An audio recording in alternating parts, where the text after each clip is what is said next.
অপবিত্রতা কয় প্রকার? দুই প্রকার। একটা হচ্ছে বড় অপবিত্রতা, আর একটা হচ্ছে ছোট অপবিত্রতা। ছোট অপবিত্রতা কি জিনিস? যেই কাজ সংগঠিত হলে পরে আপনার উপরে অজু করা আবশ্যক হয়ে যায়, যেমন বায়ু ত্যাগ করা, বায়ু নির্গত হওয়া, তারপর মলমূত্র ত্যাগ করা, রক্ত বের হয়ে যাওয়া শরীর থেকে, এগুলো হলে কি করতে হয়? অজু করা আবশ্যক হয়ে যায়। আর যখন নারীদের পিরিয়ড হওয়া, তারপর স্বামী স্ত্রীর মিলন ঘটা ইত্যাদিতে গোসল ফরজ হয়। তাহলে একটা হচ্ছে বড় নাপাকি, বড় অপবিত্রতা, আর একটা হচ্ছে ছোট অপবিত্রতা। কিন্তু এগুলোর মধ্যে আবার অনেক বিষয় আছে। যেমন আপনি অজু করবেন, অজুর ক্ষেত্রে পানির বিবরণ আছে। কিসের বিবরণ আছে?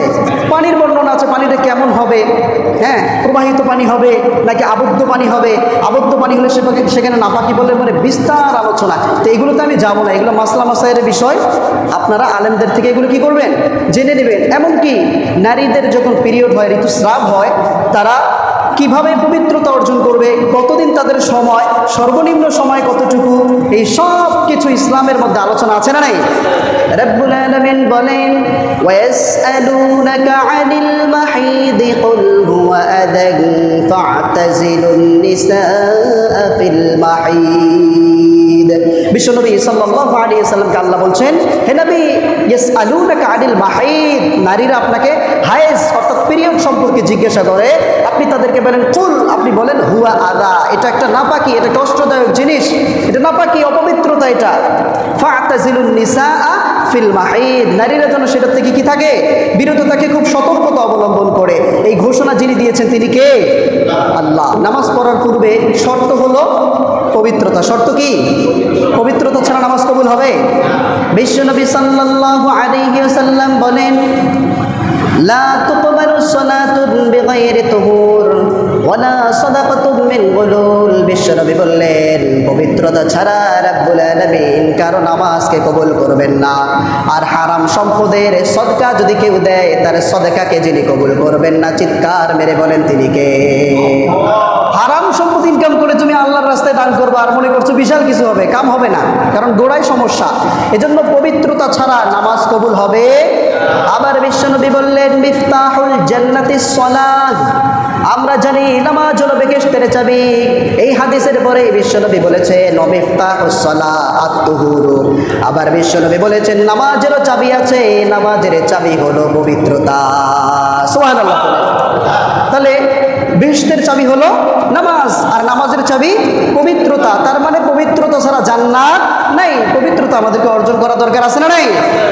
বিশ্বনবী বললেন, আত-তুহুরু শাতরুল ঈমান, এই পবিত্রতা হলো ঈমানের অঙ্গ, ঈমানের সাথে সম্পৃক্ত একটা বিষয়। যারা পবিত্রতা অর্জন করে না, পবিত্রতার ব্যাপারে সতর্ক থাকে না, বুঝতে হবে তাদের ঈমানের মধ্যে ঘাটতি আছে না নাই? ঈমানে ঘাটতি আছে তাদের। তো এই যে আমরা নামাজে দাঁড়াবো, নামাজে দাঁড়ানোর সময় কি করব, আমরা কি কি কাজ করব, সেটাও আল্লাহ তাআলা কোরআনের মধ্যে সুন্দর করে বলে দিয়েছেন। রব্বুল আলামিন বলেন, ইয়া আইয়ুহাল্লাযীনা আমানু ইযা কুমতুম ইলাস সালাতি ফাগসিলু ওয়ুজুহাকুম ওয়া আইদিয়াকুম ইলাল মারাফিকি ওয়ামসাহু বিরুউসিকুম ওয়া আরজুলাকুম ইলাল কাবাইন। পড়েন আল্লাহু আকবার। আল্লাহ ইমানদারদেরকে ডাক দিয়ে বলছেন, ইমানদারগণ, যখন তোমরা নামাজের জন্য দাঁড়িয়ে যাও, কুমতুম ইলাস সালাহ, নামাজের জন্য যখন তোমরা দাঁড়াও, ফাগসিলু ওয়ুজুহাকুম, তোমরা তোমাদের চেহারাটাকে ধৌত করো, ওয়া আইদিয়াকুম ইলাল মারাফিক, তোমাদের দুই হাত কনুই পর্যন্ত ধৌত করো, ওয়ামসাহু বিরুউসিকুম, তোমাদের মাথাটাকে মাসাহ করো, ওয়া আরজুলাকুম ইলাল কাবাইন, আর পা দুটিকে টাকনু পর্যন্ত ধোয়ার জন্য রব্বুল আলামিন আমাদেরকে নির্দেশ দিয়েছে। সুবহানাল্লাহ। তাহলে নামাজে দাঁড়ানোর আগে আমাদের চারটি কাজ। কয়টি কাজ? চারটি কাজ। আল্লাহ বললেন, প্রথমে তুমি কি করবা? চেহারাকে ধৌত করবা, এরপর হাত, এরপর মাথা, এরপর কি পা। তাহলে আমরা যে ওযু করি, কুলি করি, নাকে পানি দেই, এই জিনিসগুলো কি? এই জিনিসগুলো কি? আল্লাহ তাআলা যেটা বললেন, এই চারটা জিনিস, এই চারটা হলো ফরজ, ওযুর ফরজ। এই চারটা কি? এটা আমরা শিখবো আজকে ইনশাআল্লাহ। আলোচনার শেষে ওযুর ফরজ চারটা, এটা শিখবো ইনশাআল্লাহ। আর এই যে কুলি করি, তারপর হচ্ছে নাকে পানি দেই, মিসওয়াক করি, ইত্যাদি যে কাজ করি, খিলাল করি, এগুলো হচ্ছে সুন্নাহ। পড়েন সুবহানাল্লাহ। এজন্য কোরআনকে বুঝতে হলে আপনার হাদিস ছাড়া বোঝা যাবে নাকি? কোরআনকে বুঝতে হলে হাদিস লাগবেই, একটা আরেকটার পরিপূরক, একটা ছাড়া আরেকটা বোঝা যাবে। আবার কোরআনকে মানেন, হাদিস মানেন না, আপনি কাফের। আপনি কি কাফের? আপনি কোরআন মানেন কিন্তু হাদিস মানেন না, বলে যে আমরা আহলে কোরআন, হাদিস মানি না, আল্লাহর কোরআন মানি। ওই ব্যক্তিকে যিনি কাফের বলেছেন তিনি কে? আল্লাহ। রাসূলকে মানো না, যে রাসূলের আনুগত্য করে না, রাসূলকে যে মানে না, সে সুস্পষ্টভাবে কুফরি করে, কারণ তার ঈমান আল্লাহর কাছে গ্রহণ হয়। ঈমান পরিপূর্ণ করতে হলে আপনার নিজের থেকেও পরিবার পরিজন সব থেকে বেশি ভালোবাসতে হবে মুহাম্মদুর রাসূলুল্লাহ সাল্লাল্লাহু আলাইহি ওয়াসাল্লাম। লা ইউমিনু আহাদুকুম হাত্তা আকুনা আহাব্বা ইলাইহি বিওয়ালিদিহি ওয়া ওয়ালাদিহি ওয়ান নাসি আজমাইন। পিতা মাতা সন্তান সন্ততি সব থেকে বেশি ভালোবাসবো মুহাম্মদে আরবি সাল্লাল্লাহু আলাইহি সাল্লামকে। পারবো তো ইনশাআল্লাহ? তাহলে পবিত্রতার গুরুত্ব আছে না নাই?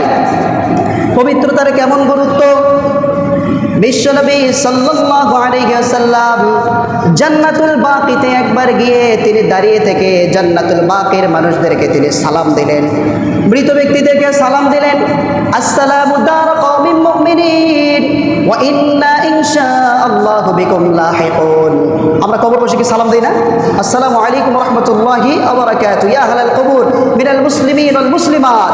তো বিশ্বনবীও গিয়ে সালাম দিলেন জান্নাতুল বাকির যারা মৃত আছে তাদেরকে সালাম দিলেন, আসসালামু দার কওমিন মুমিনিন ওয়া ইন্না ইনশাআল্লাহু বিকুম লাহিকুন। আমরাও তোমাদের সঙ্গে মিলিত হব, আল্লাহ তোমাদের উপর শান্তি বর্ষিত করুক, আমরাও একদিন তোমাদের সঙ্গে মিলিত হব। আর বিশ্বনবী বললেন যে আমার আশা, আমার চাহিদা, আমার ইচ্ছা যে আমি আমার ভাইদের সঙ্গে সাক্ষাৎ করব। কাদের সঙ্গে? ভাইদের সঙ্গে সাক্ষাৎ করব। সাহাবীরা বলেন, ইয়া রাসূলুল্লাহ, কে আপনার ভাই? আমরা কি আপনার ভাই নয়? বিশ্বনবী বললেন, না না, তোমরা আমার ভাই নও, তোমরা হলে আমার সাহাবী, তোমরা হলে আমার সঙ্গী সাথী। সুবহানাল্লাহ পড়েন। তাহলে আপনার ভাই কে ইয়া রাসূলুল্লাহ? বিশ্বনবী বললেন, আমার ভাই হলো তারা যারা দুনিয়ায় এখনো আসে নাই, আমার ইন্তেকালের পরে আমার প্রতি না দেখে ঈমান আনবে, আমাকে দেখে নাই, যারা আমাকে না দেখে ঈমান আনবে তারাই হলো আমার ভাই। সুবহানাল্লাহ। আমরা কি বিশ্বনবীকে দেখেছি? বাস্তবে দেখেছি? শুনেছি? দেখিনি কোনো দিন, শুধুই শুনেছি নবীর নামে। আর এই নবীর কথা শুনে শুনেই তার প্রেমে পাগল হয়ে মাতোয়ারা হয়ে গেছে, ঠিক কিনা? কোনোদিন নবীকে দেখিনি, নবীর সৌন্দর্যতার বর্ণনা শুনেছি, নবীজির গঠন শুনেছি, তিনি কেমন মানুষ ছিলেন সেটাও শুনেছি। সব কিছু শোনার পরে আমার ডিসিশন হলো, আমার সিদ্ধান্ত হলো, পৃথিবীতে আদম নবী থেকে নিয়ে শেষ পর্যন্ত যত মানুষ আসবে, এসেছিল এবং আসছে, সবার থেকে শ্রেষ্ঠত্বের দিক থেকে সব থেকে বেশি উত্তম মানুষ হলো আমার নবী। কথা বলে ঠিক কিনা? আমার নবীর সঙ্গে কাউকে তুলনা করতে পারবেন? কোনো দিক দিয়ে পারবেন না। তিনি রাষ্ট্র পরিচালনায় একদম শীর্ষে ছিলেন। তিনি স্ত্রীর সঙ্গে যে আচরণ করেছেন, এরকম আচরণ কেউ দেখাতে পারে নাই। সামাজিক দিক থেকে তিনি সমাজ পরিচালনায় যেরকম নিদর্শন দৃষ্টান্ত দেখিয়েছেন, এরকম দৃষ্টান্ত কেউ দেখাতে পারে নাই। তিনি রাষ্ট্র পরিচালনায় যেরকম দৃষ্টান্ত দেখিয়েছে, পৃথিবীর কোনো মানুষ দেখাতে পারে নাই, পারবেও না। কথা বলেন ঠিক কিনা? এজন্য সফলতা শুধু নবীর পথে, ঠিক কিনা? এই জন্য বিশ্বনবীকে আমরা দেখি নাই, বিশ্বনবী বলেছেন আমাকে যারা দেখে নাই তারাই হলো আমার ভাই, আর আমার ভাইদেরকে আমি দেখা করার জন্য, তাদের জন্য আমি আশা করি, তাদের সাথে দেখা করার জন্য আমি ইচ্ছা করি, আশা করি। আমরা তাদের নবীকে দেখিনি, কেমন নবী? বর্ণনা শুনেছি। শামায়েল তিরমিজি একটা কিতাব আছে যেটা কামিল অথবা দাওরা হাদিসে পড়ানো হয়। শামায়েল তিরমিজি, নামটা বলেন তো? শামায়েলে তিরমিজি। বিশ্বনবী সাল্লাল্লাহু আলাইহি সাল্লাম কেমন ছিলেন, তার চরিত্র কি, চলাফেরা কেমন, দেখতে কেমন, গঠন কেমন, চুল কেমন, নাক কেমন, দাড়ি কেমন, সব এখানে বিস্তারিত লেখা আছে। সুবহানাল্লাহ পড়ে। যায়েদ বিন সামুরা রাদিয়াল্লাহু তাআলা আনহু একদিন রাত্রে বের হলেন, বিশ্বনবীজির দিকে তাকালেন, দেখলেন বিশ্বনবীজির গায়ে লাল ডোরা কাটা একটা কাপড় পরিহিত অবস্থায় আছে বিশ্বনবী। যায়েদ বিন সামুরা রাদিয়াল্লাহু তাআলা আনহু একবার নবীজির দিকে তাকায়, আরেকবার চন্দ্রের দিকে তাকায়। সামুরা রাদিয়াল্লাহু তাআলা আনহু বললেন, আমি একবার নবীর দিকে তাকাই, একবার চাঁদের দিকে তাকাই, তাকাতে তাকাতে আমি সিদ্ধান্তে পৌঁছলাম, ওই যে চাঁদ, আকাশের চাঁদ ঝলঝল করছে, তার থেকে কোটি কোটি গুণ বেশি সুন্দর আমার নবী। সুবহানাল্লাহ। প্রাণের চেয়েও সুন্দর তুমি নবী আমার কামলিওয়ালা। পারেন না? চাঁদের চেয়েও সুন্দর তুমি নবী আমার কামলিওয়ালা, দো জাহানের বাদশাহ তুমি প্যারা নবী সাল্লি আলা, দো জাহানের বাদশাহ তুমি প্যারা নবী সাল্লি আলা, চাঁদের চেয়েও সুন্দর তুমি নবী আমার কামলিওয়ালা। সুবহানাল্লাহ পড়ে। নবীর থেকে কোনো সুন্দর ব্যক্তি কেউ আছে পৃথিবীতে? আমরা জানি ইউসুফ আলাইহিস সালামকে দেখে মিশরের নারীরা ফল কাটতে কাটতে আঙ্গুল কেটে ফেলেছিল, এটা শুনেছি না আমরা? কতটা সৌন্দর্য ছিল তার, আল্লাহ পৃথিবীর সব অর্ধেক সৌন্দর্যতা তাকে দিয়ে দিয়েছেন। কিন্তু আয়েশা সিদ্দিকা রাদিয়াল্লাহু তাআলা আনহা তিনি এটা শোনার পর বলছেন, ও মিশরের নারীরা, ইউসুফ আলাইহিস সালামকে দেখে তোমরা ফল কাটতে কাটতে আঙ্গুল কেটে ফেলেছো, আমার নবী মুহাম্মদকে যদি তোমরা দেখতে ফল নয় আঙ্গুল নয়, তোমরা তোমাদের নিজের কলিজাকে টুকরা টুকরা করে ফেলতে, কেটে কখনোই বুঝতেই পারতে না। পারেন সুবহানাল্লাহ। ইউসুফ আলাইহিস সালামকে দেখে তারা আঙ্গুল কেটে ফেলেছে, আবার নবীকে দেখলে কলিজা কেটে ফেলবে, এটাই স্বাভাবিক, ঠিক কি না? তাহলে পৃথিবীতে আমার নবীর চেয়ে শ্রেষ্ঠত্বের দিক থেকে কেউ আসতে পারবে নাকি? আমার নবীর দিক থেকে কেউ তুলনা করতে পারে না। চরিত্রের দিক থেকে, চরিত্রের সার্টিফিকেট আল্লাহ তাআলা দিয়ে দিয়েছেন। সুবহানাল্লাহ পড়েন। রব্বুল আলামিন বলেন, ওয়া ইন্নাকা লাআলা খুলুকিন আযীম। ও নবী, আমি আপনাকে উত্তম শ্রেষ্ঠ চরিত্র দিয়ে আমি আপনাকে নবীকে পাঠিয়েছি। সুবহানাল্লাহ। তো এই নবীর অনুসরণের দরকার আছে না নাই? বিশ্বনবী বলছেন, আমি চাই আমার ভাইদের সঙ্গে সাক্ষাৎ করার জন্য। আমার ভাই হলো তারা যারা এখনো পৃথিবীতে আসে নাই, তার মানে আমরা হলাম নবীর উম্মত, আমরা নবীকে দেখি নাই। দেখেছে নাকি? আমাদেরকে নবী ভাই বলেছেন, শুনেছেন কখনো নবী আমাদেরকে ভাই বলেছেন? এই হাদিসে বিশ্বনবী আমাদেরকে ভাই বলেছেন, যারা আমাকে দেখেনি তারা আমার ভাই। সাহাবীরা বলেন, ইয়া রাসূলুল্লাহ, আপনার ভাইদেরকে চিনবেন কেমনে? কিয়ামতের দিন কেমনে চিনবেন? বিশ্বনবী বললেন, নিছক এক পাল ঘোড়ার মধ্যে, কালো ঘোড়ার মধ্যে যদি কিছু ঘোড়ার কপালের মধ্যে, পায়ের মধ্যে সাদা দাগ থাকে, এই ঘোড়াগুলোকে চিহ্নিত করা কি কঠিন হবে নাকি? হবে। এক পাল ঘোড়া, সবগুলো কালো, এর মধ্যে কিছু ঘোড়ার মাথার মধ্যে সাদা আর পায়ের মধ্যে সাদা, এই ঘোড়াগুলোকে চিনতে অসুবিধা হবে নাকি? বিশ্বনবী বললেন, কিয়ামতের দিন আমি হাউজে কাউসারের পাশে দাঁড়িয়ে থাকবো, আমার উম্মতের চেহারা, হাত পা সবগুলো চন্দ্রের ন্যায় ঝলমল করতে থাকবে। সুবহানাল্লাহ। এটা দেখেই আমি তাদেরকে চিনে ফেলবো। ইন্না উম্মতি ইউদআউনা ইলা ইয়াউমিল কিয়ামতি গুররাম মুহাজ্জালিন। বিশ্বনবী বলছেন, কিয়ামতের দিন ইন্না উম্মতি ইউদআউনা ইয়াউমাল কিয়ামা, কিয়ামতের দিন আমার উম্মতদেরকে এমন ভাবে ডাকা হবে, গুররাম মুহাজ্জালিন, তাদের চেহারাগুলো চন্দ্রের ন্যায় ঝলমল করতে থাকবে। পড়েন সুবহানাল্লাহ। এই ঝলমল করার জন্য আমরা চাই কি চাই না? এই গ্রামে সব থেকে বেশি আমি সুন্দর হই, এটা চাই না আমি? হ্যাঁ, বোনেরা চায় যে আমি যেন এই এলাকার মধ্যে সব থেকে বেশি সুন্দরী হই। এই জন্য কত কি যে ব্যবহার করে, ফেস ওয়াশ ব্যবহার করে, ক্রিম ব্যবহার করে, ইন্ডিয়ান ক্রিম, এই ক্রিম সেই ক্রিম, আমি সুন্দর হইতে পারি, আমি যেন সব থেকে বেশি কি হইতে পারি? সুন্দর হইতে পারি, চাই না আমরা? ঠিক কিয়ামতের দিন যেন আমাদের চেহারা এরকম সুন্দর ঝলমল, চাঁদের ন্যায় ঝলমল করতে থাকে, উজ্জ্বল হতে থাকে, এটা আমরা সবাই চাই কি চাই না? এর জন্য দরকার পবিত্রতা। কি দরকার? পবিত্রতা দরকার। আমরা তো নামাজে পড়ি না, পবিত্র হবে কি?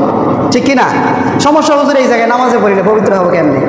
5 ওয়াক্ত নামাজে ওযু করবেন, আপনি চেহারাকে ধৌত করবেন। বিশ্বনবী বলেছেন, যখন ফাগসালা ওয়াজহাহু, যখন সে তার চেহারা ধৌত করে, খরাজা কুল্লু খতিআতিন, সে তার প্রত্যেক সব গুনাহগুলো বের হয়ে যায়। মাআল মাই আও মা কাতরিল মাই, পানির সঙ্গে অথবা পানির শেষ বিন্দুর সঙ্গে আল্লাহ তাআলা তার চেহারার এই চক্ষু দিয়ে যত গুনাহ করেছে সব গুনাহগুলো আল্লাহ মাফ করে দেন। পড়ে সুবহানাল্লাহ। হাত ধৌত করবেন, হাতের পানির মাধ্যমে আল্লাহ আপনার গুনাহগুলো মুছে দিবেন। মাথা মাসে করবেন, সেখানে আল্লাহ আপনার গুনাহগুলো মুছে দেবেন। পা ধৌত করবেন, সেখানেও গুনাহগুলো মুছে দেবেন। কুলি করবেন, জবান দিয়ে যত গুনাহ করেছেন, জবান দিয়ে গুনাহ করে মুখটারে নাপাক বানিয়ে ফেলেছেন, এই নাপাক মুখকে পাক যিনি করে দেবেন তিনি কে? ওযুর মাধ্যমে এগুলো পবিত্র হয়ে যাবে। এজন্য উত্তম পদ্ধতিতে সুন্দরভাবে ওযু করার দরকার আছে না নাই? যারা ভালোভাবে পবিত্রতা অর্জন করে না, পবিত্রতার দিকে ভালোভাবে খেয়াল রাখে না, বিশ্বনবী সাল্লাল্লাহু আলাইহি সাল্লাম তাদের একটা হাদিস নিয়ে এসেছেন। ইবনে আব্বাস রাদিয়াল্লাহু তাআলা আনহু থেকে একটা হাদিস বর্ণিত আছে, মাররা নবী সাল্লাল্লাহু আলাইহি ওয়াসাল্লাম আলা কবরাইনি, বিশ্বনবী সাল্লাল্লাহু আলাইহি সাল্লাম একবার দুইটি কবরের পাশ দিয়ে যাচ্ছিলেন। নবীজি বললেন, কবরে আযাব দেওয়া হচ্ছে, এমন কারণে আযাব দেওয়া হচ্ছে যেই কারণ থেকে, যেই কাজ থেকে তাদের বিরত থাকা বেশি কষ্ট ছিল না, কষ্টদায়ক ছিল না। বিশ্বনবী বললেন, তারা কবরের মধ্যে আযাব দেওয়া হচ্ছে এই জন্য তারা মানুষের ব্যাপারে চগলখড়ি করতো। কি করতো? পরনিন্দা করতো। আমরা একজনের কথা আরেকজনের লাগাই, করি কি করি না? এই জন্য বিশ্বনবী বলেছেন যে এটার থেকে বেঁচে থাকা খুবই সহজ একটা জিনিস ছিল, কিন্তু তারা বাঁচেনি এটার থেকে, যার ফলে এদের কবরে আযাব দেওয়া হচ্ছে। আরেকটা বিষয় হলো তারা প্রস্তাব করার পরে ইস্তেঞ্জার ক্ষেত্রে, পবিত্রতার ক্ষেত্রে সতর্কতা অবলম্বন না করার কারণে তাদের কবরে আযাব দেওয়া হচ্ছে। বিশ্বনবী সাল্লাল্লাহু আলাইহি সাল্লাম তখন খেজুরের একটা ডাল ভাঙলেন, ভেঙে দুই ভাগ করে দুই কবরে দুইটা লাগিয়ে দিলেন। সাহাবীরা জিজ্ঞাসা করলেন, ইয়া রাসূলুল্লাহ, কেন এটা করলেন আপনি? বিশ্বনবীজি বললেন, এই গাছ যতক্ষণ পর্যন্ত, ডাল যতক্ষণ পর্যন্ত সতেজ থাকবে ততক্ষণ পর্যন্ত আশা করা যায় তাদের কবরের আযাবকে হালকা করা হবে। সুবহানাল্লাহ। তো আমরা তো সেখান থেকে এই যে কবরের মধ্যে গাছের ডাল লাগাই, ঠিক কিনা? কিন্তু গাছের ডাল লাগাই তো আমরা উদ্দেশ্যহীন। আমরা গাছের ডাল লাগিয়েছি ঠিক আছে, কিন্তু শিক্ষা যে দিয়েছে একটা, ওই শিক্ষা গ্রহণ করি না। মানে শুধু গাছের ডাল লাগাই, কিন্তু এটা শিক্ষা কি বলেন দেখি? শিক্ষা হলো আপনি মানুষের নামে গীবত করবেন না। কি করবেন না? গীবত করার কারণে কবরে আযাব হচ্ছে। এই জন্য রাসূল ইসলাম কি করেছেন? খেজুরের ডাল পুঁতে দিয়েছেন। আরেকটা হচ্ছে প্রস্রাবের ছিটাফোঁটা থেকে। বিশ্বনবী বলেছেন, ইস্তানজিহু মিনাল বাউল, তোমরা প্রস্রাবের ছিটাফোঁটা থেকে বেঁচে থাকো, প্রস্রাবের ছিটাফোঁটা থেকে বেঁচে থাকো। এই প্রস্রাব করার পরে ভালোভাবে পবিত্রতা অর্জন না করার কারণে তাদের কবরে আযাব দেওয়া হচ্ছে।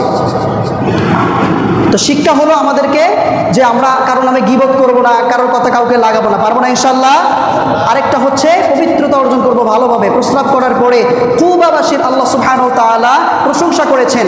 তারা প্রস্রাব করার পরে ইস্তিনজা করার ক্ষেত্রে তারা পানির পূর্বে ঢিলা ব্যবহার করত, এরপরে পানি ব্যবহার করত। বিশ্বনবীজি তাদের কাছে যখন জানতে চাইলেন, তারা এই বিষয়টা বললেন। আল্লাহ সুবহানাহু ওয়া তাআলা তাদের ব্যাপারে কোরআনে আয়াত নাজিল করে দিয়েছেন, পড়েন সুবহানাল্লাহ। ফিহি রিজালুন ইউহিব্বুনা আন ইয়াতাতাহহারু ওয়াল্লাহু ইউহিব্বুল মুত্তাহহিরিন, পড়েন সুবহানাল্লাহ। আল্লাহ বললেন, কুবাবাসীরা পবিত্রতা অর্জন করাকে পছন্দ করে, আমি রাব্বুল আলামিন নিজেও তাদেরকে পছন্দ করি। সুবহানাল্লাহ। আমি আল্লাহ নিজেও তাদেরকে পছন্দ করি। এজন্য আমরা পবিত্রতা অর্জন করব ভালোভাবে, পারবো না ইনশাআল্লাহ। আজ থেকে প্রস্রাব করার পর, মলত্যাগ করার পর আমরা ভালোভাবে পবিত্রতা অর্জন করব। পানি যেন ছিটাফোঁটা আমাদের গায়ে এসে লেগে না যায়। প্রস্রাবের ক্ষেত্রে একটু আমরা ধৈর্যশীল হব। আমরা অনেক সময় দেখি যে একজন ভাই প্রস্রাব করতে বসলো আর উঠলো, মানে মেয়েদের মতো। নারীদের সিস্টেম আমাদের সিস্টেম কিন্তু ভিন্ন। তাদের প্রস্রাব করার পরেই এটা বন্ধ হয়ে যায়, কিন্তু আমাদের কিন্তু সিস্টেম এটা নয়। আমরা প্রস্রাব করার পরে দীর্ঘ 1.5 থেকে 2 মিনিট পর্যন্ত এটা আস্তে আস্তে বের হতে থাকে। এটা কি হতে থাকে? বের হতে থাকে। নারীদের মতো সিস্টেম নয় যে স্টপ করলেন স্টপ হয়ে গেল, না, আস্তে আস্তে এটা আসতে থাকে। এই জন্য আপনি একটু অপেক্ষা করেন, কাশি দেন, সেখানেই বসেন। আবার এটা নিয়ে হাঁটাহাঁটি করিয়েন না, এটা কেমন দেখা যায় বিষয়টা। আপনি একজন আলেম মানুষ দাড়ি মুখে নিয়ে এমন জিনিস নিয়ে হাঁটাহাঁটি করতেছেন, বিষয়টা খারাপ লাগে না? এটা করবেন না ইনশাল্লাহ। যদিও অনেকে করে, কিন্তু না করে ভালো। সেখানে বসে আপনি ওখানে ক্লিয়ার করে নেবেন ইনশাল্লাহ। পারা যাবে না? ওযু করা কেমন ফজিলতের কাজ। বিশ্বনবী সাল্লাল্লাহু আলাইহি ওয়াসাল্লাম সাহাবীদেরকে একবার বলছেন, রব্বুল আলামিন জান্নাত তৈরি করেছেন, জান্নাতের দরজা হলো 8টি। নামাজিরা নামাজের দরজা দিয়ে জান্নাতে যাবে, সদকাকারীরা সদকার দরজা দিয়ে জান্নাতে যাবে, জিহাদকারীরা জিহাদের দরজা দিয়ে জান্নাতে যাবে। রব্বুল আলামিন বিশ্বনবী সাল্লাল্লাহু আলাইহি ওয়াসাল্লামকে জানিয়ে দিলেন, এমন কিছু বান্দা আছে যারা সব দরজা দিয়ে জান্নাতে প্রবেশ করতে পারবে। আবু বকর সিদ্দিক রাদিয়াল্লাহু তাআলা আনহু বিশ্বনবীকে বললেন, ইয়া রাসূলুল্লাহ, এমন কি কেউ নেই যাকে জান্নাতের সব দরজা আহ্বান করতে থাকবে, ডাকতে থাকবে, আমার দরজা দিয়ে প্রবেশ করো, আমার দরজা দিয়ে প্রবেশ করো? এমন কি কেউ নেই? বিশ্বনবী বলছেন যে আমার ধারণা হয় তুমি সেই ব্যক্তি হবা। সুবহানাল্লাহ পড়ে। আবু বকর রাদিয়াল্লাহু তাআলা আনহুর আমল আল্লাহর কাছে অত্যন্ত পছন্দনীয় ছিল। তাহলে আবু বকর রাদিয়াল্লাহু তাআলা আনহুর জন্য জান্নাতের সব দরজা খুলে দেওয়া হবে। তো আমাদের জন্য যেন সব দরজা খুলে দেওয়া হয়, সব দরজা যেন আমাদেরকে ডাক দিতে থাকে জান্নাতের মধ্যে, যে আমার দরজা দিয়ে আসো, আমার দরজা দিয়ে আসো, আমার দরজা দিয়ে আসো। এরকম চাই কি চাই না? আরে ভাই, এলাকার মধ্যে মেম্বার, চেয়ারম্যান, এরা তো সামান্য সম্মানের কারণেই কত কি যে করে, কত টাকা পয়সা খরচ করে না? কিন্তু এই এলাকার চেয়ারম্যান আরেক এলাকায় গেলে সম্মান আছে নাকি? আছে, সম্মান আছে। অন্য জায়গায় গেলে সুদের বাড়িও খায়, কিন্তু এই এলাকার তার একটা মর্যাদা আছে, সম্মান আছে। কিন্তু প্রধানমন্ত্রী দেশের যেই জায়গায় যাবে ওই জায়গায় সম্মান আছে না নাই? ঠিক একইভাবে জান্নাতের একটি দরজা দিয়ে আমি ঢুকবো, এটা সম্মান, আমার ওইটুকুই সম্মান। কিন্তু জান্নাতের সব দরজা দিয়ে যখন আমাকে ডাকা হবে, এই সম্মানটা কম হবে না বেশি হবে? আমরা চাই কি চাই না এরকম সম্মান? বিশ্বনবী বললেন, ইযা তাওয়াদ্দা আল আব্দুল মুমিনু ফায়ুবলিগু আও ফায়ুসবিগুল উযুআ, যখন কোনো মুমিন বান্দা ওযু করে, পরিপূর্ণভাবে ওযু আদায় করে, এরপর সে বলতে থাকে, সুম্মা ইয়াকুলু আশহাদু আল্লা ইলাহা ইল্লাল্লাহ ওয়া আশহাদু আন্না মুহাম্মাদান আবদুল্লাহি ওয়া রাসূলুহু। বিশ্বনবী বললেন, ওযু শেষ করার পরে, পরিপূর্ণভাবে ওযু করার পরে যারা কালিমায়ে শাহাদাত পাঠ করবে, রব্বুল আলামিন কিয়ামতের দিন ফুতিহাত লাগু আবওয়াবুল জান্নাতি সামানিয়াতু ইয়াদখুলু মিন আইয়িহা শাআ। জান্নাতের 8টি দরজা আছে। ইন্না মিনাল জান্নাতি সামানিয়াতু আবওয়াব। জান্নাতের 8টি দরজা আছে, যারা প্রত্যেক ওযুর পরে কালিমায়ে শাহাদাত পাঠ করবে, বিশ্বনবী বললেন কিয়ামতের দিন জান্নাতের 8টি দরজা দিয়ে তাকে আহ্বান করতে থাকা হবে। আল্লাহু আকবার। আমরা কি চাই না জান্নাতের 8টি দরজা আমাদেরকে ডাকুক? চাই কি চাই না আমরা? তাহলে আজকে থেকে ওযুর পরে কালিমায়ে শাহাদাত পাঠ করবেন।